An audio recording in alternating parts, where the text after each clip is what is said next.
Hey y'all, we're back and it's the tag team of awesomeness back with you to talk about what's going on with the ladies of WoW. There are dolls, there are chainsaws, there are brawls, and there are injuries going on in the world of WoW. And we are here to get into it in this double dose episode. This is Steph and Cat Talk WoW. Yeah, yeah. Making her way to the mic. They start dimming the lights. You start feeling alright. From Birmingham, home with the Teddy Longs and the Ruben Studders. More once you discover. For all of the lovers, Whitney Houston and Roman Reigns. For all of the lovers, and Mickey James and Marvin Gaye. For all of the lovers, and Sasha Banks, Janelle Monáe, Silk, Sonic, and Paige. Allow me to say, look, I just found a place we escape. Every one of us. I was kinda late, so I just made it off the struggle bus. Walking by the fate, cause I know it's right in front of us. Yo, I ain't with the hate, gotta focus on.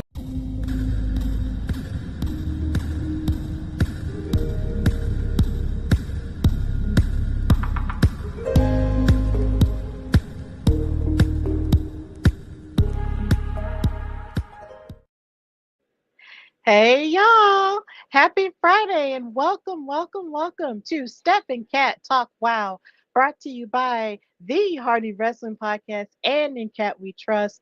Of course, I'm your girl Stephanie Hardy, host and creator of the Hardy Wrestling Podcast, HWP Extra, and co-creator of this fabulous show, and writer for Daily DDT and color commentator featured on various promotions, hopefully coming to more promotions soon. But of course, this time, I am not alone. Back with me is my tag team partner for life. She is the creator of In Cat We Trust and co creator of this fabulous show. She is an author. She is a writer for Daily DDT as well, and a backstage correspondent and interviewer for various promotions in and out of New York and New Jersey. She is Katrina Blake. How are you, Kat? Hi, I am very tired if you guys can't tell. But I'm okay. It's just been a very busy week.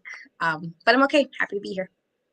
Absolutely. And I'm happy to have you back because the last time I had to do a show, I was doing it by myself. And I was like, now I can do a show by myself. Don't get me wrong.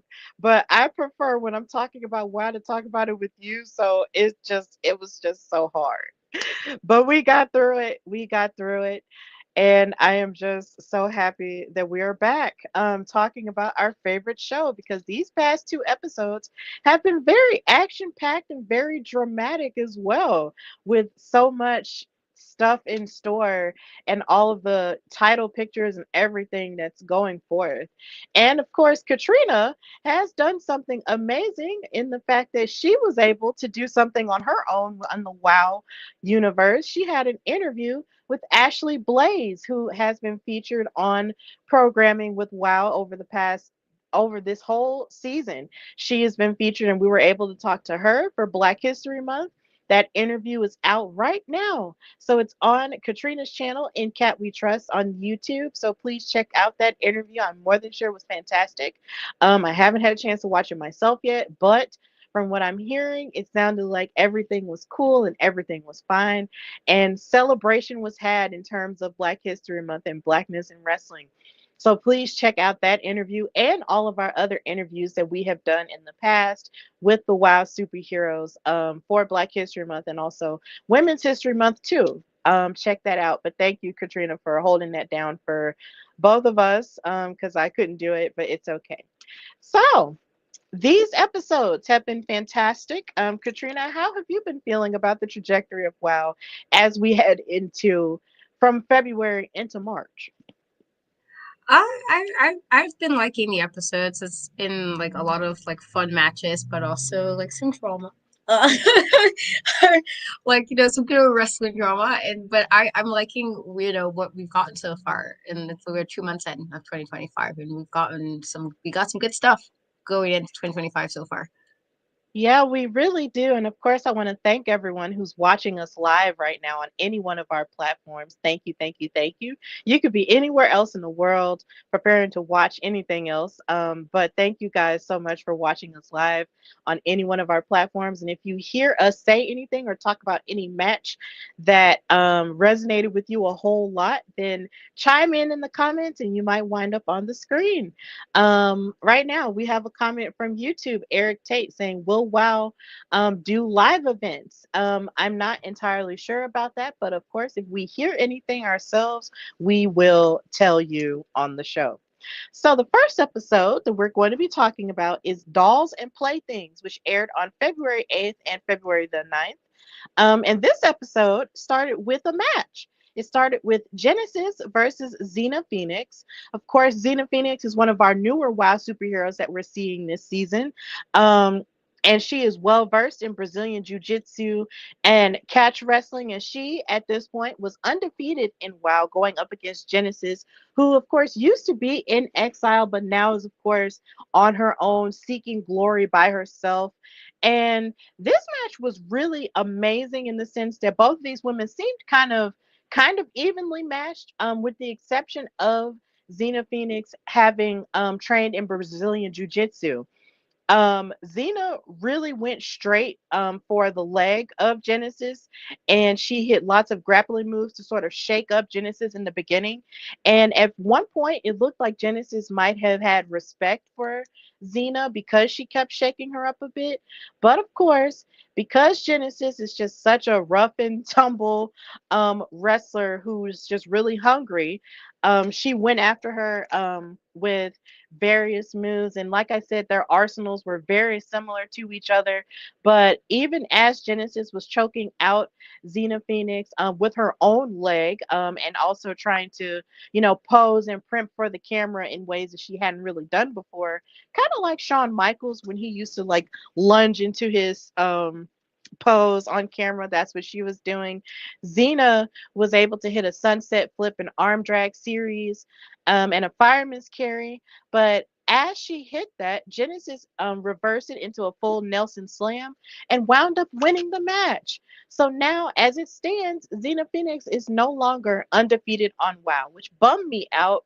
But honestly, because Genesis has been, chomping at the bit for opportunities since she lost the Battle Royal, which she did mention in her promo afterward, she was really looking to prove that she deserves to be on top. She said, "Oh, Xena Phoenix. I can see why you put her on the roster, David. She fights hard, but she made one crucial mistake. She tried to pick a fight with me. So, unlike a Phoenix, she won't be coming back anytime soon. Now I've got my sights set elsewhere. I would be WoW World Champion if I wasn't doubled down by the tag teams in the Battle Royal. But I'm over that now. So Class Master, I am talking to you. Just know that your time with that title is very limited, and if you think that you could prove yourself to be a champion, you should put that title on the line and face me for it." So Genesis is ready to fight her, and she called out Samantha Smart in the midst of it too. And they didn't take too kindly to that backstage. So, Katrina, how did you feel about the match between Xena Phoenix and Genesis, and what Genesis had to say afterward? I thought it was a good match. I'm kind of with you just because Xena, she was undefeated and being like one of the newer superheroes. But with regard to Genesis, and I do feel like Rev Genesis have definitely done some things that I'm like, girl.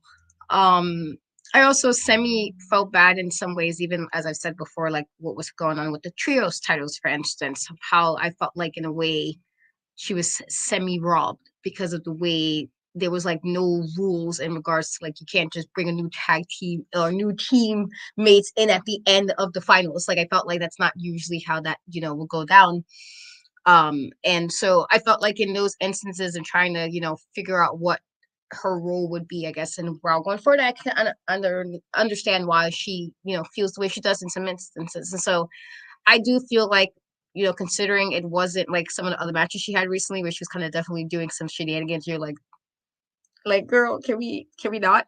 This one wasn't one of those type of matches, and then like maybe hopefully this is like her match win is like where she can win and she's winning and she's not being like doing weird stuff or cheating in ways, and just kind of get the trajectory of winning properly and then hopefully getting a title shot. Because I can understand why, in some aspects, like why she's like, well, what about me? I just and I can understand that to an extent with some of the stuff that has gone on with WoW. But I thought it was a good match either way. Um, Now, her saying what she said, would that mean people are gonna take kindly to that in the, as far as like in the next month or two? Probably not. Probably not. But I can understand, somewhat why, she kind of feels the way she does, because it's like you kind of had a couple of things and then it always kind of something happened or somebody else got in the way of what could have happened or something like that. And so I get it. But I thought it was a good match. Yeah, it was a good match. Sorry, y'all. It was a good match. I really enjoyed it, and like I said, there was lots of similarities between the two, that I enjoyed from an athletic standpoint. And I'm very bummed at the fact that Xena is no longer undefeated. Like, it was almost like to me, she had like the fire and the edge that Shayna Baszler had when she first came through NXT, where nobody could beat her. Like, that's kind of low key the run that I was sort of hoping for Xena Phoenix, but of course I know that nothing is ever truly set in stone that way. But in my heart of hearts, I was like, what if she did go undefeated and become the new girl on the block that everybody is looking to take down? But at the same time, she said that she is seeking to learn from her defeat when she did interview with Sibley Skulls afterwards. So um I'm interested to see where she goes from here now that she has lost her first match. But, I'm hoping that Genesis really can, talk the talk and walk the walk, the way that she claims to want to. And hopefully she'll get that opportunity, sooner rather than later against the class master. Because I'm interested to see how someone like her is going to go up against a powerhouse. Because Genesis may be, like, she's small, but she is someone who will definitely like target um a body part or target a few body parts in order to break you down, which is something that we will get into a little bit later in this episode. But yeah, I'm very interested to see how this turns out for Genesis. But yeah, Genesis got the win here, and Xena Phoenix is no longer undefeated, but it's okay because we still love her. Um, so match number two turned out to be Fury, a very unexpected tag team. Fury and Magnificent Miranda Mirage, along with Siren the Voodoo Doll, going up against the Mighty Mites, Sugar and Spice. Now, we now a few of the times that we have seen Fury this season, she's sort of been in and out of tag action, but then also in singles action as well. So the fact that she teamed up with M3 was very unexpected, but I was like, okay, let me, get into it and see what's going on. So, and I'm always happy to see the Mighty Mites because they're definitely one of my favorite tag teams this season. So, Sugar and M3 got started in the match, and it was almost like M3 decided to just stay out of it once she realized that Sugar was not here to play with her. Like, every time Sugar was running into her and tackling into her, M3 was like, "Yeah, no, I'm not going to do this." And she tagged Fury in, and then Spice got tagged in, and she used her speed and running knees to knock over Fury, which I thought was a very smart strategy. And both of the Mighty Mites used a double Russian leg sweep to Fury to get the upper hand, and Sugar hit a cartwheel splash for a 2 count, which I thought was really clever. But then Fury was actually able to get the upper hand on one of the girls with a triangle choke with her legs. And as the match kept going on, it felt like a really good back and forth, but Fury actually changed the trajectory by popping Sugar in the mouth, like bah in the like in the face. And I was like, God dang. I was like, what the heck, bro? And then M3 tags in and sort of just takes advantage with that, by using her kicks to sort of and her legs to choke out Sugar. And then Fury hits the headbangers ball. But then eventually Sugar gets back into the match, and then tags Spice again, and they try to get the upper hand onto Miranda Mirage.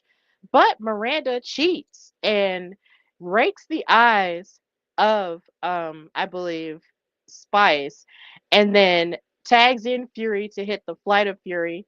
And then she played the air guitar on Spice's leg, and that's how they won the match. Fury and M3 wound up winning here.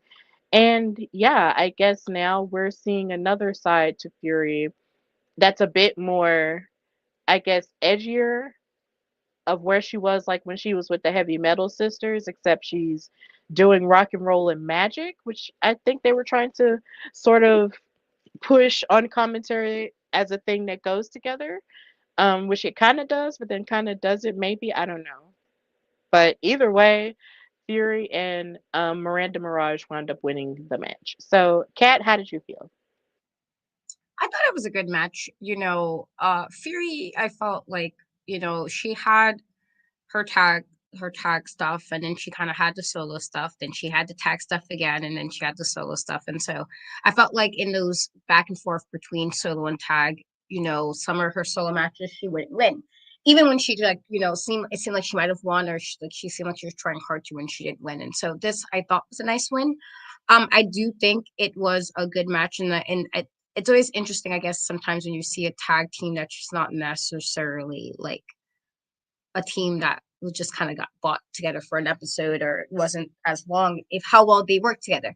And I thought, considering, I thought they worked pretty well, together to get the win. I do think that I wish I kind of sometimes knew what they were trying to do with Fury, only because I feel like they do have her back and forth a lot. With regards to like she might be doing a solo run, but then she's back into a tag team, and I don't know if that's like a personal choice or if it's something they're trying to figure out. But it would be nice to just kind of have a better idea of where they're going with her, just because I feel like if you want to get behind her as a solo person, you can't, because then they bring her back with a tag team, and then it's like, well, is this tag team going to be a good tag team in regards to like, is the person she's tagged with going to be like nice, or is it going to be like they're going to be a mean tag team? Like, what's going on here? And so I mean, I thought it was a good match. I thought it was going to win for her, but I would be nice, like, if we kind of had an idea of where they're going with her character in particular, because I feel like she's one of the people that they have swap a lot, where it's like she's solo and then she's not, and then she's solo again and then she's not. And I feel like I don't know if that's on purpose or not, but I feel like it'd be a little bit easier to really get behind her, if you try to get behind her, and not just me or anybody who might be wanting to get behind her, if they kind of was more consistent as far as what they wanted to do with her character in particular. I feel like she's one of the ones who have literally been flip flopped a bit of what they wasn't sure where they're going with it, and I think she'll probably have a bit more support. Um, or not saying that she doesn't have it, but you know what I mean. Like, I feel like it's easier for fans to get behind something that's more consistent in regards to what they're trying to do with somebody. So like when Holodead and Chantilly like got together, I was like, I wasn't sure it was going to last long, but they're still a team so far. So as of right now, you can get behind that, because as right consistently, you guys are a team together consistently. That's something you could try to get behind if you want to get behind it, or if you want to hate them or whatever the case may be. But it's a consistent thing, and I feel like Fury's too, they don't know. It's like ping pong. They don't know where they're going to go with her, and I feel like that's a bit unfortunate. Even with the win, it's like, well, would the win mean anything if you're changing in a week or so? She's with somebody else, or she's solo again, and for me, I feel like it takes away for some of the wins she does get, because it's like, again, they don't know what they're gonna like. I don't know if they know, and I don't want to assume. I just, you know what I mean. Like, I feel like it doesn't appear that they know which trajectory they want to put her in so far along. That makes so much sense, and I'm glad that you brought that up because Fury was always, even when you watch like the older episodes, I definitely recommend for those who are looking into like the history of WoW, please watch their 24/7 channel on Pluto TV, or if you have like a Samsung Smart TV and if it carries it, please watch the WoW 24/7 channel because it teaches you so much about some of the WoW superheroes that you're seeing now, but then there are others that you haven't seen yet in different iterations. And Fury is definitely one of those people who had different iterations, like you mentioned, with the Heavy Metal Sisters, who were once called the Psycho Sisters, too. Um, I did see that. And then at one point last season, she was in a tag team with Rebel Hayes, but then before Rebel Hayes came along, she was talking about having her own solo career in the sense like having a rock star solo career, but they never explored that even further by just sticking her with Rebel Hayes. No shade to Rebel because we did love Rebel, but there's a back and forth like you mentioned, and I'm glad that you said that. That makes it hard to fully invest in her journey because she is very talented and she's very beautiful and gorgeous and she has a unique look to her. But since she's going back with tag teams all the time, it's just really hard to be like, okay, who are you really? What are your motivations really? And what is the point of you being in a tag team with another new WoW superhero in Magnificent Miranda Mirage? Like, we've never seen you work together with Siren the Voodoo Doll before. Why are you with her now? Like, what are those motivations? And yeah, they can talk about it on commentary, but I feel like there needs to be more of a background um building for Fury that we need to figure out because she's hella talented and I would just love to see something more from her that would actually help us grip onto her and bite into who she is as a wrestler because I would have loved for her to have had a chance at the Wild World title when she wanted to be, on a singles run. Like, why don't we just, start from scratch and explore that a little bit more and reintroduce us to her and actually have her go for a title in that way. Or if you're gonna start a mid card title, I mean, hell, I mean, put it on her. But um, I know there are lots of championships, but I'm just saying, like, it's kind of hard to figure out what her motivations are with Siren and with Miranda. So, yeah, they got this victory over the Mighty Mites, which was great, and this was a good tag team match. But I just want to know more of what their purpose is, and I'm glad that you mentioned that, Katrina. So, yeah, this was a good match, but we need more for Fury. We want more for Fury. So, after this match, we got a recap of the saga and the drama with Chainsaw and Pep Riley. So, of course, Chainsaw had a match with Crystal Waters in which she won in dominant fashion. But as Angelica Dante, her sister, was trying to tell her to attack Crystal Waters further, Pep Riley came out there and told her, look, you need to just stop and just, stop being this person. And as Angelica was yelling at Chainsaw told her, no, I'm going to go with Pep. And Angelica seemed really angry and irate about it. So, in the midst of this, we find backstage that Chainsaw um, carried Pep Riley to her locker room. And Pep asked her, like, why did you help me? And then Chainsaw gives Pep Riley a doll and then shows her a video on a camcorder, on a JVC camcorder, too. Because, Lord, what in the 90s? That really took me back and it made me want to cry because what? A JVC camcorder and showed her a video. And as Pep was watching this video, she had a disposition of, I guess, she felt touched by what she saw and she reached out and held Chainsaw's hand afterward. But we'll get into why that happened in the next episode that we're going to discuss.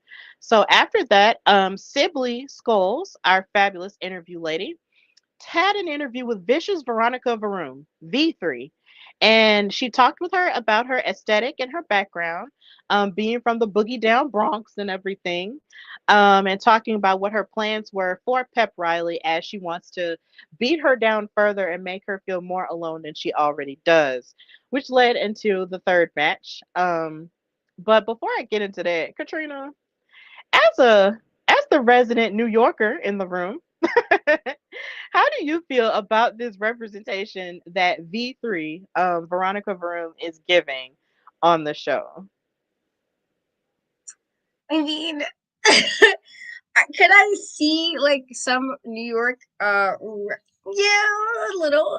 I see a little bit, but of it, but it's like I feel like sometimes some of the stuff she does is a bit mean, and I don't know if that's necessarily a New York thing. I feel like people say New Yorkers are mean, but I feel like the correct thing is New Yorkers are like kind, not necessarily nice. So like we'll do stuff, but like we might like talk some crap while we doing stuff. You know what I mean? Um so I mean somewhat I feel like a little a little, but I wouldn't say if I'm like, ooh, if I look like automatically, I'm like, okay, you're like, I've seen New York all around. I mean, I feel like maybe if I saw what it was like outside of WoW, like, okay, let me really see. Because that's, I feel like the test, I feel like New Yorkers are like, there are things that obviously like it's a New York thing and you know it's a New York thing, but there's other things I'm like, I don't know. So I feel like she's a little, like, I can see little bits of New York, but I'm like, I don't know. I don't know. But it also, because I'm also really like about that, because I'm just like, make sure you represent us well, okay? You can represent New York City, represent it well. That's all I'm saying. But I see little like little bits and stuff that reminds me of like, you know, New York type stuff, if that makes sense. Yeah, it makes sense because I feel like you're the best person to speak to it. But beautifully enough, because I've gotten to know so many friends like you and so many others from New York. It's just I find that there's so much more here again than meets the eye. When it comes to New Yorkers. And I find that even though you guys are tough and you guys are no nonsense, there's still, love beneath it. And I'm really happy about that, that I've seen that myself. But it's just the idea that you guys, are very tough and you guys handle your business. And it might come off as blunt, and as harsh to others, but at the same time, like y'all be about your business and y'all don't BS about it. And I think that's what that's what I really love and admire about New Yorkers is the fact that y'all really just don't BS about a lot of anything, and I love it. And and it's just vicious Veronica Varoom. She can be very not a BS person at all, and she can come off as very mean and very harsh. But I think she's just trying to really just make a name for herself and put her stamp on WoW. And I think she's really doing that in a cool way. So this leads us into match number 3 of this episode, which was V3 Vicious Veronica Vroom versus Pep Riley. Um, and on commentary, I love how they called her the big mouth brawler from the Bronx. And I was just like, come on, alliteration. That's what I like. I'm such a nerd. But either way, Pep came out and she didn't come out with her cheerleading aura that she normally does. She came out with a more serious aura, like, yeah, I'm dressed like a cheerleader, but I'm here to handle business. And she looked a little bit different in this match. V3 actually speared and tackled Pep in order to get started with the match and gave her a scoop slam.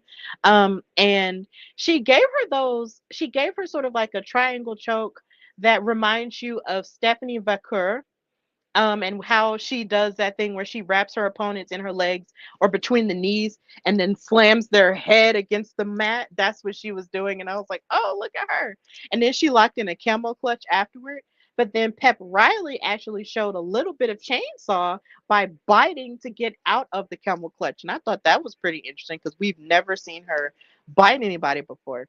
And she was using a lot of her acrobatics, to get the upper hand over V3 fighting back.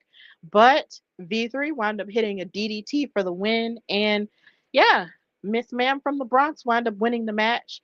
And she cut a promo saying that now each and every one of us see why they call her Vicious Veronica Varoom. Not just because she's the fastest or the strongest, but because she is a dominating force in this ring. And that now that I'm here and now when I roll through, there is absolutely no mercy, and I am New York's finest. So yeah, Miss Ma'am did the thing. So Katrina, how did you feel about Pep's match against V3?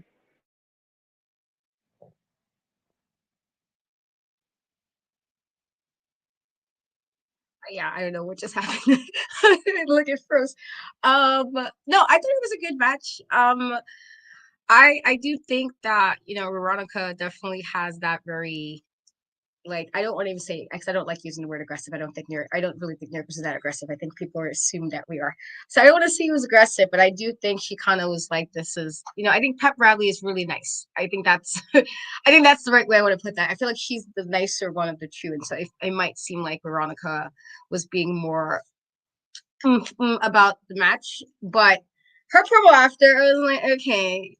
I mean, if anybody who I knew from the Bronx, I always talk smack about the Bronx, except for Shay, because that's my girlie. I won't talk bad about her. But everybody else, I'm like, Bronx, and I usually have a smart comment to say about the Bronx. so, so her beef for the Bronx, I was like, I mean, I guess I'm always just like, I feel like New Yorkers, we always talk, I guess, crap about everybody else's borough, but nobody else can talk crap about our boroughs. It's a weird thing, but I definitely always do talk crap about the Bronx. So when she said that, I was like, well, that's a Bronx thing to do. That's definitely a Bronx thing to do. Like, Bronx. I see it all. I see the vibes from the Bronx in that regard. Like, Bronx. But I do think it was a good match. And I mean, I feel like I'm not sure yet as far as if she has any, like, what her goals is for a while. But I wouldn't mind, like, seeing, like, oh, let's see how you'd be if you was, like, going for a title or something. Like, how would you be now with some of the girlies who, been here a little longer, might be a little bit more seasoned, when it comes to wrestling, or more seasoned in just the wow atmosphere. I'm kind of curious how this, you know, I don't want to say attitude, spunk that she has will kind of fare against some of the other girlies in the locker room. Because I'm like, I don't know. Let's see. Like, you might be, this might be a problem for other people, maybe on the roster. Let's see how this plays out. So I am interested to see like what her trajectory is going to be like 3 or 4 months. Like if they're going to start pushing her towards, would she be in the line for a title at some point, or she's just kind of feeling the vibes and just wherever they put her. So, but I thought it was a good match. It was a good match, and I'm so glad you mentioned that because could you imagine V3 going up against Penelope Pink or Holly Swag? That would be absolutely nuts in terms of all the attitude. That would be just be too much attitude in the ring. You got New York, Detroit, you got New York and Country Strong, and all the stuff. Like it would just be a whole lot of craziness, but also a lot of great athleticism as well. And V3 is definitely like um setting her name in stone here, and I appreciate that. But the aggression that we saw from Pep is something that I'm interested in seeing in terms of her growth as well because yeah, her and Chainsaw really do have a connection, and we're definitely going to feed more into it when in the next episode that we discuss. So that leads us into our main event for this episode, which was a tag team match between the Carlson sisters, Miami Sweet Heat, coming out there with the fabulous Lana Star versus Roxy Fierce and Chantilly Chella. Now, Foxy Fierce wasn't able to participate in this match because she got injured in the last match and she's recovering. So Chantilly Chella, who kind of has the same vibes as the Fierce sisters, just in a different way, decided to tag with Roxy. And Lindsey and Laurie decided they wanted to attack the girls even as they were dancing towards the ring. And that bummed me out because I'm just like, how dare y'all? First of all, y'all need to let these women dance and let them have their joy. But of course, y'all know Lindsey and Laurie don't like nobody having joy unless it's them. But of course, Chantilly and Roxy fought back with kicks, and Roxy Fierce just continues to impress me every time she gets in the ring because she gave a hip toss and a body slam to Lori. And then Lindsay tags in, and she wound up getting tossed and slammed too by Roxy. And her strength just continues to just grow by leaps and bounds in the ring. And I'm just like, Roxy, sooner or later, you're going to have to get into more singles work with how you're growing. Like it's insane. Now I don't want her to leave her sister, but at the same time, the way that she's growing, it's happening fast, and I just love it. Then Lindsay and Chantilly wound up having a great back and forth and reversing leg locks. And at one point, it looked like Lindsay was sort of favoring her leg, and I got scared that maybe she got hurt, but she didn't, and they kept going. And Lori gave a leg drop to Chantilly. But Chantilly, of course, wound up battling back with the level of kicks, but the Carlsons kept isolating her. But Lori wound up missing her Vader bomb, but Roxy tagged in and then blasted through Lori. But then Roxy wound up getting twisted up by the Carlsons and she got fab jabbed. And the Carlson sisters wound up winning this match. And awesomely enough, they won without cheating. Crazy. But, not crazy because they're a great tag team. They don't have to cheat, but somehow they just feel like they need to. But they didn't have to cheat this time. But of course, Lana was making her case for why she feels like the Carlsons should have um, the tag team titles and have another chance at the titles. The twins were basically saying the same thing, saying that no other team, deserves to have that opportunity.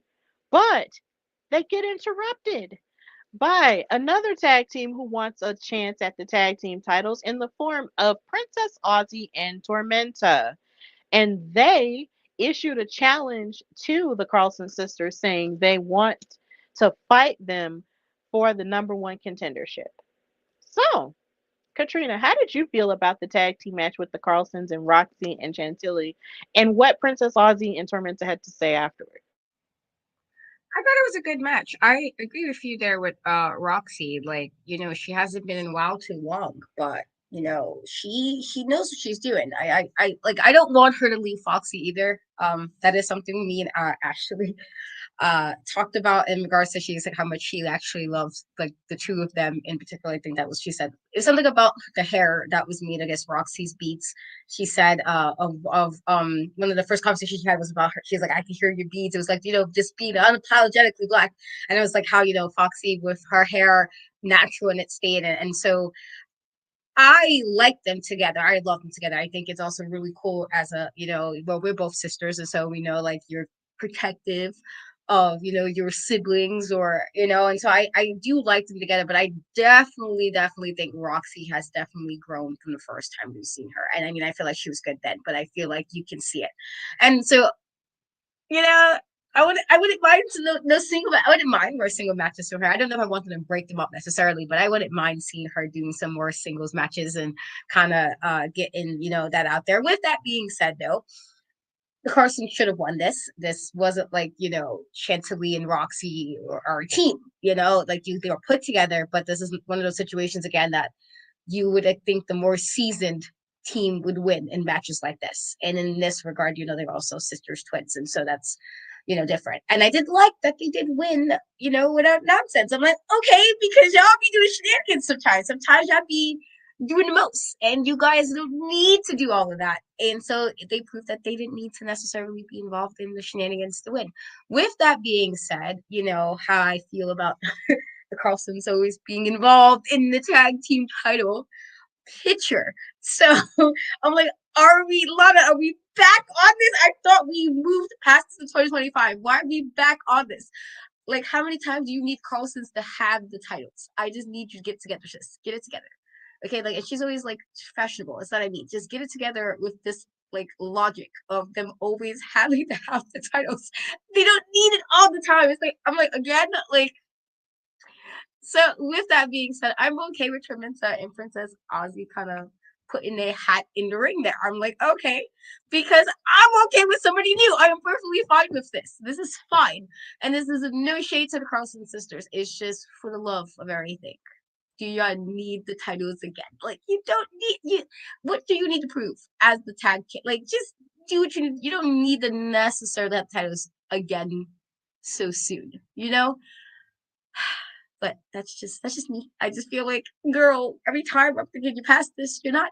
You're not past it. You're just gonna bring it up again about how they need to be champions. And so and this is not shade to them. I just been personally saying I do need them to just a little bit. Just deviate just a tad. Just a little bit. Give some time. Make us miss you as a champion. You're not allowing people to miss you as a champion. You just keep going and go right in there. But otherwise, I thought it was a good match. I thought it was a good main event. I agree with you wholeheartedly, Kat. Like when it comes to the Carlson sisters, I understand they want to be five-time champs because no other tag team has done that before. But honestly, there are other tag teams who have not been tag team champs once. And they're a part of the reason why. And because they keep throwing their hats in the rings over and over again, it's almost like they keep taking up all the space. And it's almost like for a while, David was sort of letting them. But now I was so refreshed in this episode to see Princess Aussie and Tormenta, speak and state their case as to why they should, have that opportunity. Like, I can't tell you how many times any episode of WoW would come on the weekend and it would end with the Fab Four being on top, winning in some underhanded way or not, and always wind up back in the title picture over and over again, only for them to get the titles back or only for them to lose in some weird way. And it kind of gets long in the tooth. Like it gets very long in the tooth. So the fact that Princess Aussie and Tormenta interrupted them and stated their case, I was like, thank you. Thank you, babe. Please. Please shake it up. Shake it up. Shake it up. So I was happy to see that, and um, hopefully this match gets made official, and hopefully Princess Aussie and Tormenta will have that opportunity to prove themselves as worthy to be tag champions. And we can see gold around Princess Aussie's waist again because it's been too long, okay? Justice for Princess Aussie, dang it. So I'm definitely here for it. So that's how that episode ended, and yeah, it was a pretty solid episode. That first one was really good. Dolls and playthings. So now we move away to the second episode because this is, of course, the double dose episode of Steph and Cat Talk Wow. And if you're with us and watching, thank you so much for watching because you don't have to be because it's Friday and there's other stuff going on. One of them, which is another giant wrestling show. But thank you for watching us right now. We're going into Lots of Bark and Lots of Bite, which aired February the 15th and 16th, which was Valentine's Day weekend. Happy love for everyone in all forms. So, Animal Instinct made their entrance to start this episode, and they showed a recap, of course, of what led to the dog collar match, which was the dog food match. And Katarina Jinx got on the microphone and said, David, I have been relatively silent until now, and I have gone along with your schemes and abuse of two of your most talented tag team competitors. But then David McLean said, let's not forget that it was you and Goldie Collins that brought out the callers after the tag team match. But then Goldie chimed in and said, David, those are accessories first off. But second, I hate to bring it up, but have you considered that this could be animal cruelty? There's still time for any of you animal activist groups to come protest and strike this match down. And then Katarina said, you all should be ashamed. This is unusual and unethical cruelty. And I'm just like, first of all, how is it animal cruelty and y'all are humans? Y'all are humans. It's not like, I mean, the dogs and the cats are being hurt. Y'all are humans and y'all are being hurt. Y'all just so happen to take on the personalities and the qualities of these pets, but you guys are not the pets. Y'all are the humans. You're wrestling. It's fair game. So, Big Rigs and Bourbon, Jesse Jones and Big Rig Betty, the Wild Tag Team Champions, came out and ran after them as they were trying to talk their way out of the match. And Jesse Jones said, you listen here. You'll take this match as a sanctioned match in this ring, or we'll take this to the parking lot because you're going to catch this beating whether you like it or not. And I was like, yes, period. You're going to catch these hands. You're going to catch this beating whether you like it or not. And what's so funny is she mentioned the parking lot, and my brain was thought about the NXT parking lot and how dangerous that was. And I was like, or is, and I was just like, you know what? We have never explored the WoW parking lot for real. I mean, other than that one time in the alley when it came to the Beast, but I would love to know what be going on in the WoW parking lot. Let us see that. So, in the midst of this led us to match number one, this vicious match number one for the Wild World Trios Championships between top tier Coach Campanelli, Crush, and Gloria Glitter versus the Dojo Defenders and Ashley Blaze, who we just talked about with the interview with Katrina. So, this was really cool and really refreshing. And I felt like with Ashley Blaze, the Dojo Defenders really had a great chance to win. Like, I was hype for this match because I also love Tootie to death. Love you, Tootie Lynn. But yeah. Um,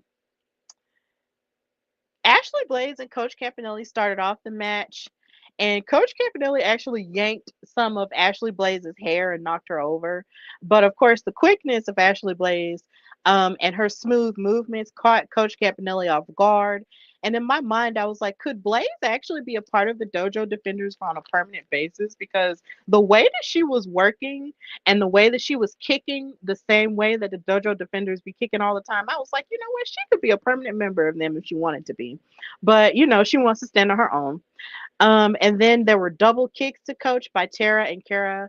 And then Crush wound up breaking up the count. And I think this was where we started to see the chemistry that Top Tier has work to their benefit, because every time it looked like the other team had the upper hand with Ashley and the Dojo Defenders, um, Top Tier was always breaking them up, breaking up the counts, knocking them off the apron multiple times.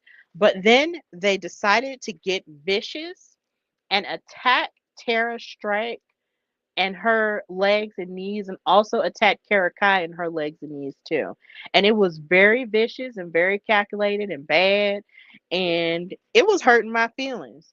It was upsetting me and my homegirls. I did not like it.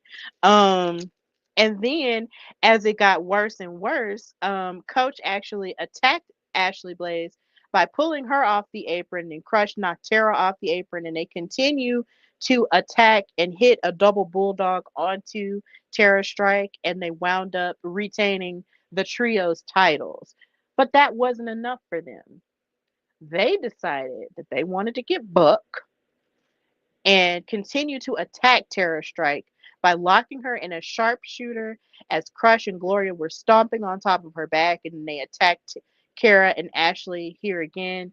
And Terra Strike was just in pain and just she couldn't move, and the referees and the EMTs had to carry her out of the ring, and it was just really tough to watch. And I was just like, how dare y'all do my Tara like that?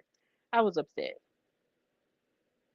So Top Tier is still the trios champions, but they have crossed over into the evil place. So Katrina, how did you feel about this match before I talk anymore about how mad I was? I did think it was a good match. One of the things Ashley did mention, and you guys gotta go watch it, but about her athleticism and being able to do things that she might not, particularly people might not think she can do, because she's on on a thinner side, but it's like things that some people may just, I guess, not expect from her, and she actually knows how to do it. So I mean, I wouldn't mind if she was teamed up with them more. With that being said, she did have a little beef, which was said on interview. She had a little message to Top Tier, as far as the shenanigans. She kind of said it, and I said, to be fair, that this has been my saying for all of the month, because if for any inconvenience. But she was like, during Black History Month, and I was like, yes, every time there's something inconvenient, I would be like, during Black History Month, like, excuse me, like, and so when she said that, I was like, yes, because I've been doing that all month. Like, I'd be the most ridiculous thing. I'd be like, not during Black History Month. Like, how dare you do this in February? And so when she said that, I was like, okay, yeah, like, girls, Top Tier, do better, because not during Black History Month. So they didn't have to do all that. First, like, they didn't have to do all that. It was so unnecessary to do what they did. You didn't have to beat a dead horse. I don't know if that's the thing I want to use, but like when you're just doing too much, I feel like it's just, you didn't need to do all that. Like, you won the match, you retained. You didn't need to do all that. It's so unnecessary. And so hopefully the Top Tier will get their just desserts, because they do need to get, they've been doing too much craziness, and the girls can get their lick back, because personally, couldn't be me. I just I mean, like I said, during Black History Month was crazy. Okay, to be it's crazy. It's crazy business. But yeah, I thought it was a good match. I just don't know why Top Tier had to do all that. It was like, did y'all need to? What do you guys need to prove by that? Like, what was the goal? You know what I mean? Like, you didn't need to prove anything else. You won the match, you retained. Why must you do all of this? And so that was unfortunate. But before all of the nonsense, it was a good match. It really was. And for the life of me, it's just kind of like for them to do all that and be that hateful. Not, I mean, it would be bad to do it at any point. And I definitely feel the Black History Month part, because in my heart and in my soul, whenever stupid stuff happens to any black person during Black History Month, like I say the same thing. And I even apply it to all the months now. Like if something stupid happens to anybody else during their month, I'd be like, not through Native American History Month or not during Hispanic Heritage Month. Like like I apply it to every month now, or not during Pride Month, like all of that. Like I totally get it. But yeah, during Black History Month is absolutely wild. Like you attack them after you defeated them anyway. Like that was just absolutely terrible. And what makes me upset about it is that coach was leading the charge with it. And my thing is like for you to be a leader, you should be leading your team to actually having sportsmanship. But I guess they feel like they're above sportsmanship, or in this case, beneath sportsmanship, because I mean, Jesus Christ, for you to attack this girl after you just beat her and her team in a strategic but also dirty manner was just absolutely uncalled for, and it was extra. And if somebody does come for them, which Tara did say, backstage when they put the camera back on her from backstage, she said she just kept saying, I want them, I want them, I want them. I am more than sure that once the dojo defenders come back, whether they come back with Ashley as their partner or not, they're coming for those titles and they're probably going to eat them alive. And I do not blame them. I don't blame them at all, because how dare y'all? That was absolutely OD, and they need their butts tapped for that. Um, Babe in the comments saying Gigi doesn't need sportsmanship. You mean okay? Gloria Glitter doesn't need sportsmanship. Yeah, she needs to get those pulses up. I understand, but she also needs to um get a lot of other things up, like her sportsmanship. She needs to get, her competitorship up, and it was just really terrible. So I hope the terror strike does get better, and I hope the dojo defenders do come back to challenge top tier and take everything from them the way that they tried to take everything from Tara and Kara throughout that whole match, because they were vicious throughout. And I hope Ashley Blaze does come back with them. But if not, then it's whatever. It's a part of the game. But either way, I need all three of them to be together as a cohesive unit again, because they kicked butt and I liked it. So, yeah. Get well soon, Tara. We love you. So, match number two, we get Scout Parker versus Keita Rush, who we have not seen a lot of this season, but of course, Keita Rush is the bully buster and a WoW OG, and it was really good to see her because yo. But of course, if you do follow her on social media, you know that she is very passionate about running her own gym where she teaches martial arts to children so they can be able to defend themselves against bullies and all other manner of danger. So that's awesome. And she hasn't been on the show that much, but she's back. And this match was really good because even as ice cold, Scout Parker was kicking butt and growing more and more in the ring. And it just seems like even now, her growth in the ring is just growing by leaps and bounds, because for you to do like a standing moonsault onto Keita Rush, a veteran like that, it's just absolutely nuts. It was nuts. I was just like, girl, I love it. I love it so much. Even though she's a heel right now, and I know that she's supposed to be an environmentalist, a la Daniel Bryan as the planet's champion. It's like her athleticism towards Keita Rush was fire. She kept giving her knees to her face over and over again.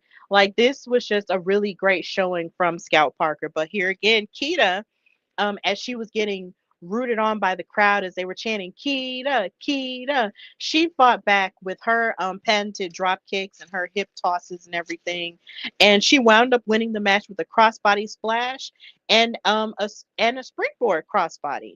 And this was really great to see because here again we hadn't seen her in so long. So yeah, Keita Rush won this match, but really like the shining star fully in this match was a very game Scout Parker. So, yeah, this was really good. So, Kat, how did you feel about this? Yeah, it was really nice to see Kata. I definitely feel like I mean, we didn't see much of her too much last season either, and that kind of made me, a bit sad. And so I feel like she's definitely been very MIA. This new season. So it was definitely good to see her.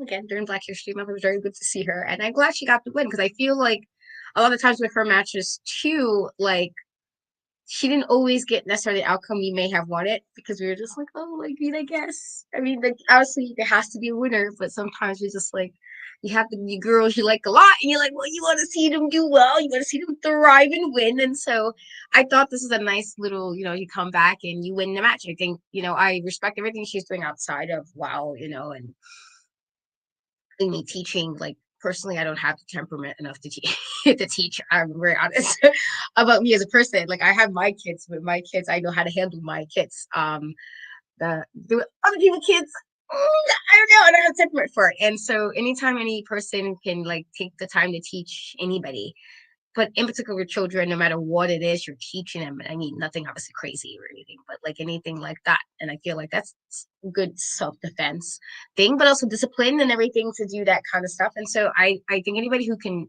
teach children in general, I think those are special people who can do that. And so I think that's like amazing. And I'm glad that she's doing that. But I can't say it. She wasn't missed. She was missed. So it was really good to see her. And I'm glad she got the win. I was like, yes, that's what I like to see. That's what I like to see, guys. But it was a nice little return match. Hopefully we'll see more of her this season. Yeah, I hope we see more of her this season as well. And it's so funny. I almost agreed with you when you said you didn't have the temperament to teach, but then I had to think back in my life of the moments where I actually have had to teach, and it wasn't that bad.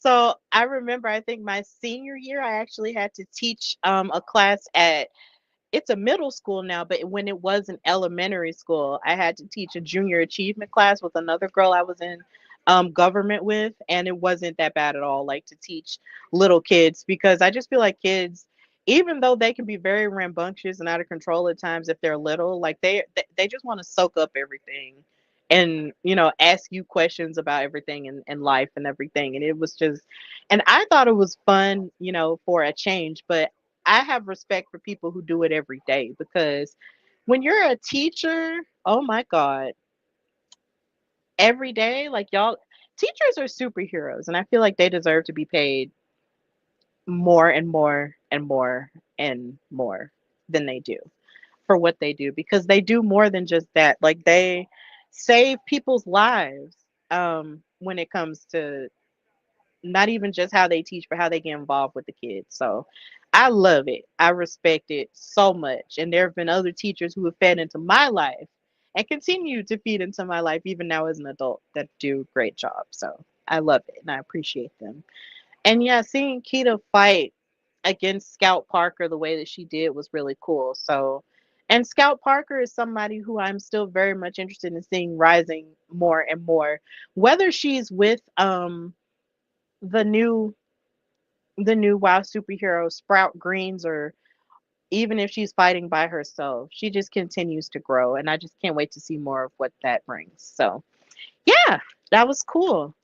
So we get a recap of the attack that Holiday sustained by the Brat Pack, which led into the trios match that we were sort of waiting on between the Alliance and Chantilly Chella, Holiday, and Island and Kalaki, the Island Girl. And of course, when it comes to the Alliance, they didn't come alone. They came with Adriana Gambino on commentary, but it was Reina Del Rey, BK Rhythm, and Gigi Gianni. This match started with a brawl.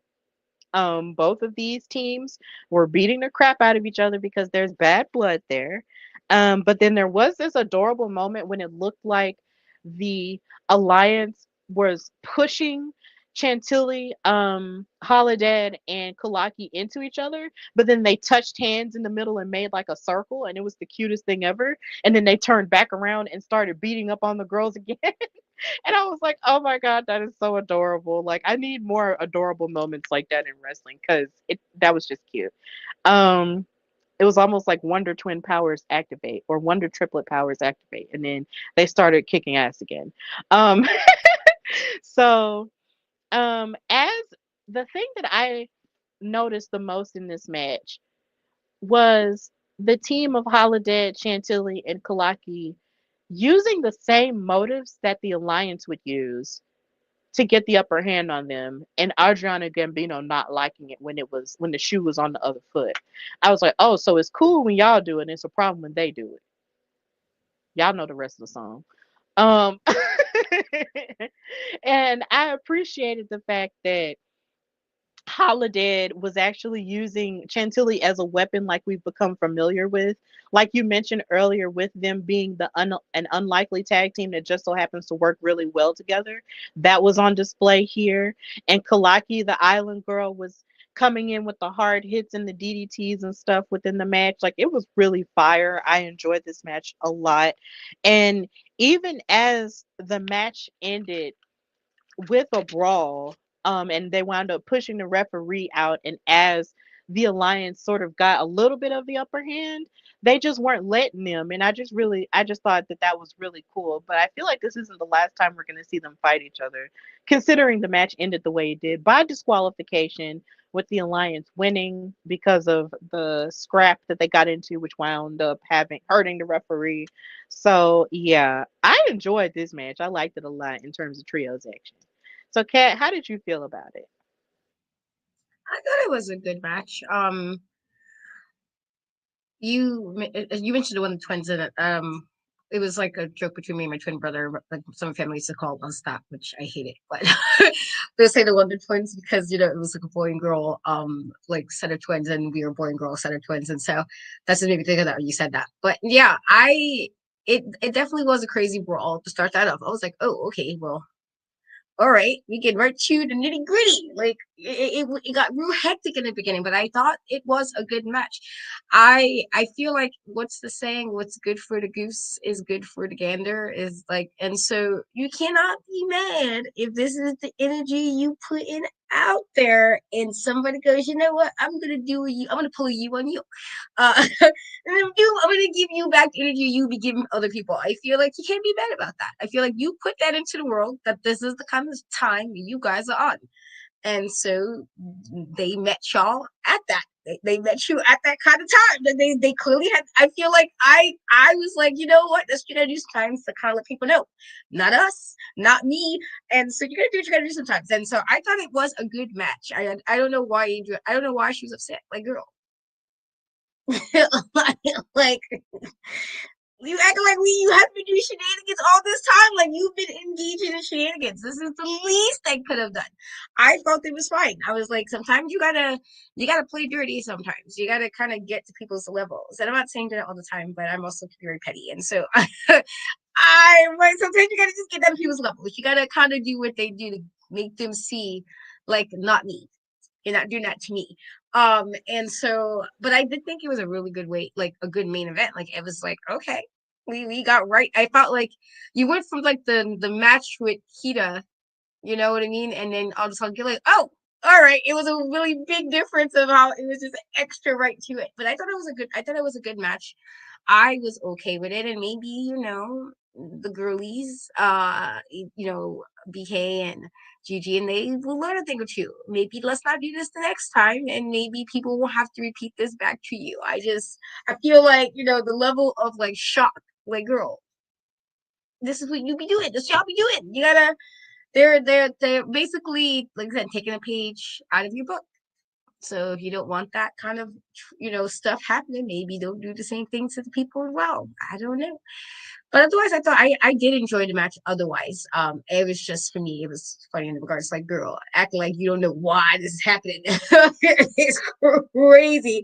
Like, you act like you don't understand why this might be the answer. Like, girl, stop. You know what I mean? But I did enjoy the match. Yeah, we know why it's happening. And of course, Adriana just wants to be the big boss in charge. But yeah, the thing is, you might act like you're in charge of the alliance, but you're not in charge of these other girls. So you can't tell them what to do. So I was just really up for it. I liked them playing the same game. I appreciated it. So I need these I need them to fight again. That's just what I need. I just want them to fight again. That's all I care about. So, after this match ended with DQ, we saw an exclusive interview with Nigel Zane and Pep Riley to explain to us what she saw on the tape that Chainsaw gave her on the JVC camcorder that made me feel old. Um, I'm not old. I'm timeless. Either way, he asked her what was on the tape, and she told him it was a little girl who was dirty and all alone in a shed full of tools, including a chainsaw. And in the video, she found a camcorder and recorded herself finding a doll that looked like a little Pep Riley. Um, and the thing was, she took the doll and changed it and colored the outfit and everything to make it look like it was herself. And then she said, well, that this doll was her only friend that she had because she felt alone. And Pep Riley said that she knows exactly how it feels to be alone, and lonely by herself, considering she lost all of her friends in terms of team spirit. And then she said that Chainsaw taught her that she can be exactly who she wants to be. Now, she didn't exactly say what that meant. She didn't say how she was going to change in this interview, but it's alluding that Pep Riley is going to undergo some type of transformation. So we got to see. So Katrina, how did you feel about this interview with Nigel and Pep and what this tape could mean? I mean, I thought it was I like the whole idea of you can be what you want to be. I think that's so like in a world where it's like I know it doesn't necessarily apply in this regard, but like in a world where there's like social media and people are like pressured to be a certain way or feel like they have to fit into a certain box or whatever the case may be, you need to be whatever your authentic self is. And so if you want to be a little bit weird, but also like you can be badass and weird, or you can be sweet and weird, or whatever it is that falls under for you. I like the general, like I like the message. I think that, that's things that people need to be yourself. Like don't be an a-hole, unnecessarily, but whatever it makes sure, I think what was the question event I went with Haven last week? One of the questions they asked us was, "What is something that makes you sparkle?" And I think that is a good way to look at that. If this makes you sparkle and it makes you happy, whatever that may be, as long as nobody's harmed, then be that and do that and sparkle and shine. And I feel like that was a really good message in that, even though like it was an interview, I felt like that was what I heard from that. Like it was that like whatever it is you are, be okay with that. Be happy. I feel like that's so important. And I feel like when you're like, even when you're young, when you're older, you get old, and you change as a person, or things in your life change, or people might not be around that they would have been like 10 years ago or so. There are things you have to make room for. And sometimes you have to, if anything else, always make room for who you are. I feel like that's something that's just really important. And I felt like even though it was an interview, that's what I took from that. I felt like I was like, oh, this is nice. And considering how Chainsaw, how we was introduced to Chainsaw, it was like extra aggressive and extra, and like she was ready to flip people, and I'm like, well, if you wanna, still be that, but also you wanna have like doll, yes, do you? I think it was such a nice message, even though it was an interview. I do feel like that was just what I got from that. Like whatever is making you sparkle, girl, do it. And I thought like in particular with Chainsaw, because I felt like with her in the last few weeks of like kind of figuring out if she wants to be close friends with Pep, but also trying to be okay with her sister at the same time. And it was that weird stuff that was going on with her, even before Holodeck kind of went off with Chantilly. It was all that, like I felt like she was trying to figure things out, and she might be getting closer to figuring out what that is. So whatever it is that make you happy, I did like the. I mean, that's the message I got from that. Honestly, I just felt like I was like, that's such a nice little like yes, you, as long as nobody get hurt, do you. I feel like that's something like whatever. Everybody's not supposed to fit in a box.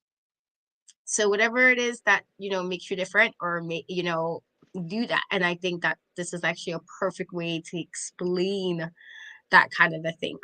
So that's what I got from it. I thought it was a really nice segment. I was like, oh, okay, I see where we go with this. I like the message. I think it was a really, really nice message. Yeah, I thought it was a nice message too.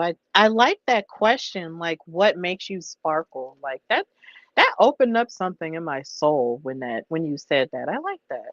Um But it's so funny you talked about, not being in a box. I actually have that on my vision board that I made for last year, but yet it's still up there because it just fits what I want in life, period. I have this quote that ironically The Rock said in an interview that he had with Men's Health. It says, "I'm not in a box. Don't tell me how to be. I'm going to be myself." And I feel like that can be really hard, especially when you live in a world that tries so hard to tell you, what you should be and how you should define yourself based off of so many different stupid norms. And it's just not fair to people who want to be the most authentic version of themselves. And I really like that Pep is finding this because this is sort of like a sense of a journey that she has to go on in order to find self-worth within and be okay with being on her own if that's what she wants to do.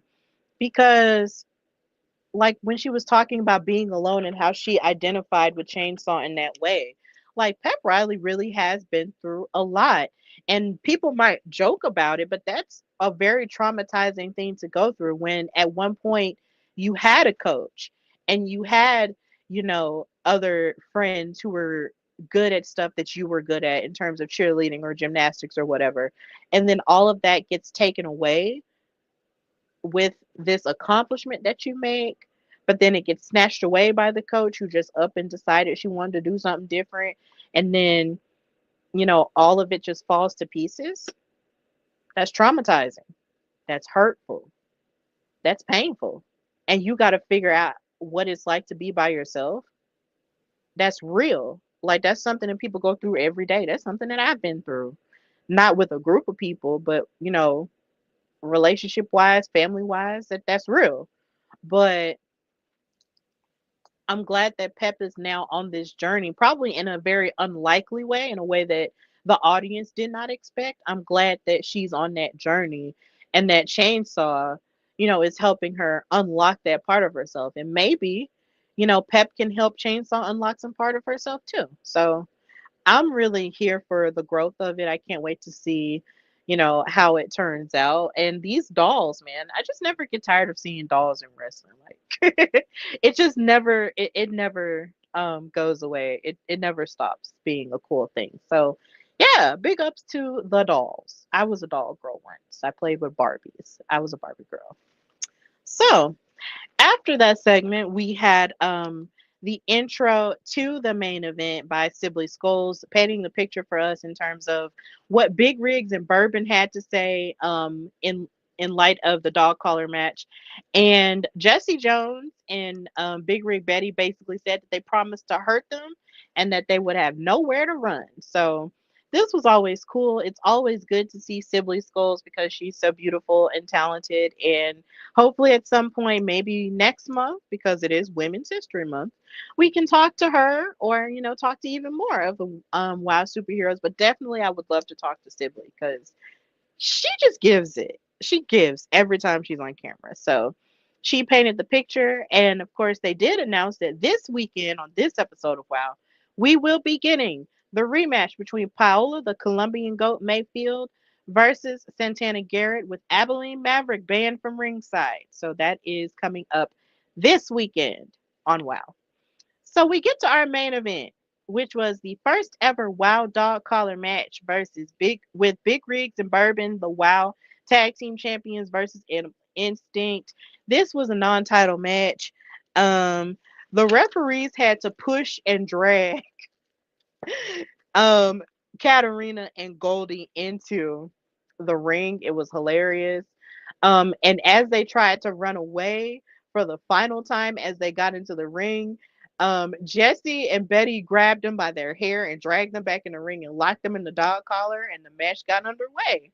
And there really is no technical way to put this match because this is my first time ever seeing a dog collar match. I think I say I think because I've been watching wrestling for so long that I feel like I see things and it all just meshes together. So it charges to my head and not to my heart. But I think this is the first time I've ever seen a dog collar match, and they were dragging each other.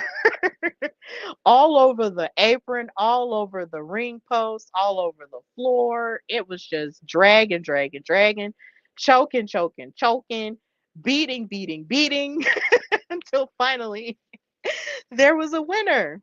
Um, there were submissions with the chains and everything, which was very smart because I mean, if you're gonna make somebody tap out along with the chain, then do that. I like that a lot. But in the end, along with the chains, Big Rigs and Bourbon got the upper hand with a double schoolboy roll up and won the match. So they got their vengeance on Animal Instinct and they won. So that was how that main event went. Big Rigs and Bourbon got their revenge for the dog food match. And that was the end of the episode. So who knows? Maybe we'll see those two fight each other. But then again, you have the Carlsons and you have Princess Ozzy and Tormenta fighting for that contendership at some point. So we just got to wait and see how that goes. Katrina, how did you feel about the dog collar match? It was good. I feel like, while I can understand Animal Instinct had, I guess, feelings about, the matches they've had so far, basically over the last few weeks, they are the tag champs. I feel like in this regard, what did you expect was gonna happen?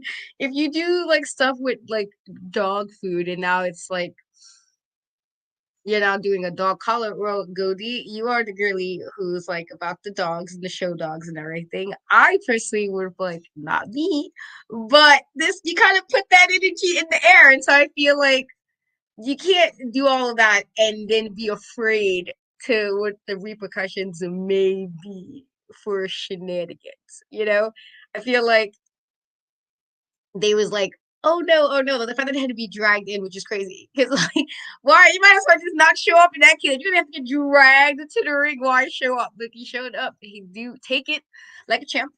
Do what you need to do, and you go to the next match. And so I felt like that.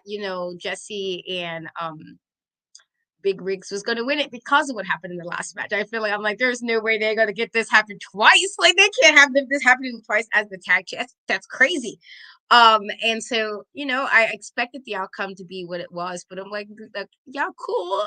Go to your Katarina, but like you guys kind of did this to yourselves. Like you kind of did this to yourself. You can't be mad at what the outcome of something of your actions is, the consequences of your actions. I feel like this was one of those situations, but it was like for what it was like a fun little kind of I guess gimmick match, since that's what I feel like that is, like a gimmick match with dog collars, but it was cool. Yeah, it was cool and it was very it was very rough. And you're right about that because they are the tag team champions, they definitely had to show and prove then. So that was cool.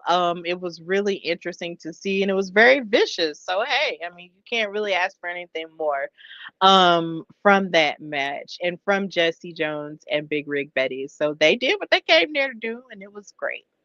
So we've reached the end of our time together, but of course, before we go, there is something else I do want to mention that is on my heart as we do talk about, as we are finishing talking about Jesse Jones.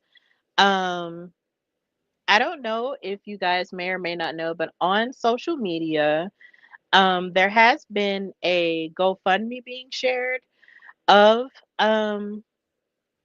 for Jesse Jones, as right now she is in chemotherapy fighting against breast cancer. And it was very shocking to find this out that someone so strong could have a disease like this. But she is fighting it with chemotherapy and she is raising funds to continue to fight it. So, if you follow Jesse Jones on social media, at Jesse Jones Wow, I think, or Wow Jesse Jones, please find ways to donate if your heart says so, because it's not a very easy disease to have to fight on your own. So please donate for that and just continue to um, continue to just keep her lifted with good energy and good vibes and prayers if you believe in that sort of thing. So yeah, I just wanted to mention that because she's been on our show. We've interviewed her. So for us to just not mention that would just be a little bit weird, would be very weird on our part. So I just wanted to talk about that. She is a strong fighter and she has a fighter spirit, and that's great to see. So let's just keep her lifted and donate to her on her GoFundMe page as she continues to fight. So yeah, I just wanted to mention that. But we have reached the end of our time together. Thank all of you guys so much for watching this double dose episode of Steph and Cat Talk Wow on this Friday night where there is still so much going on in the wrestling landscape and in the wrestling world. Um, I do just want to take this time out to say women's wrestling does matter and it does deserve to have equal amounts of time and treatment as the men do. I've always believed in that. Katrina believes in that. And as long as we have breaths in our bodies, we will continue to preach the gospel of WOW and women's wrestling as a whole and continue to support it with whatever powers that we have. So, let's just support women's wrestling on the mainstream level, on the independent level, so these women can continue to rise up and create careers that they can be proud of and follow their dreams in the right way and not be put in the hands of those who would actually seek to take advantage of them. Okay, okay. So, Katrina, thank you so much for joining me, my tag team partner, as always, and tell everybody where they can find and follow you and what you've got going on. You can follow me on Cat We Trust. The E is through in every place but Twitch, Facebook, and YouTube. I have been very busy trying to keep on top with my stuff, but also again, mom stuff never ends. It feels like I try to think I'm done with something else. But just keep a track of my channel. I do have quite a few interviews out on my own thing, but as well as the interview with Ashley I just did yesterday. It is up today. I do have a new interview that will be up tomorrow from another wrestler who was very insightful with the conversation I had with him. And so, check that out. I'm gonna try to post more of the stuff right because I get invited to things all the time in New York, and then I record and then never post. And so I'm gonna try to be better at when I go to events and do stuff that I record and post it in some sort of reel or video or something. I'm trying to get better at that because I totally slacked a few times. And just on the writing note, even though it's months away, but if you are in the Cali area, I will be back in Cali at a book signing, which is super awesome. I'm really excited for. So that's basically it. Awesome sauce. Well, well, well. Know that you can follow me, your girl Stephanie Hardy, on Instagram and Twitter at Queen Steph Hardy. Follow the Hardy Wrestling Podcast on Instagram at Hardy Wrestling Podcast and on Twitter at Hardy Wrestle Pod. That's HARDYWRESTLEPOD.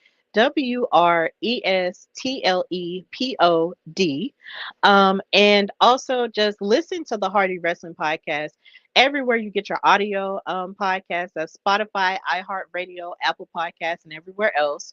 And subscribe to the YouTube channel, which is the Hardy Wrestling Podcast with the pink and purple logo with HWP in the middle with 5 years at the bottom of the screen. And because I have celebrated 5 years of HWP, I'm very proud of that. But I'm also trying to get my bearings as to how to move forward with the platform as a whole, because there's a part of me that's just like, oh my god, what's next? But I guess I just have to continue to do what I've always done, and the rest will figure itself out as I try not to overthink things. Randy, thank you so much for watching on Facebook, and also watch the Backstage Brawl. Watch them because they do great stuff as well. Um, and also read my articles on dailyddt.com. I just released a new one on why I believe Mercedes Moné is the greatest of all time of women's wrestling. Please read that if you have not already, and read all of my other works as well. And hopefully, I'll be putting some more out pretty soon on a more frequent basis. And just continue to book your girl. If you want to have your girl on your wrestling shows for ring announcing, I'm open to that, as well as commentary, or anything for Comic Cons like panels and such. Then email your girl or DM your girl and we can figure some stuff out. But of course, always support the ladies of WoW. Watch the show if you have not already watched it. Support the show. Follow them on YouTube at WoW Superheroes. Follow them on social media at WoW Superheroes. And just continue to support women's wrestling as a whole. Now, this has been Steph and Cat Talk WoW, brought to you by the Hardy Wrestling Podcast and In Cat We Trust. And until next time, bye, y'all. Good night. Survive the wrestling that's going on, and everything will be okay. Bye.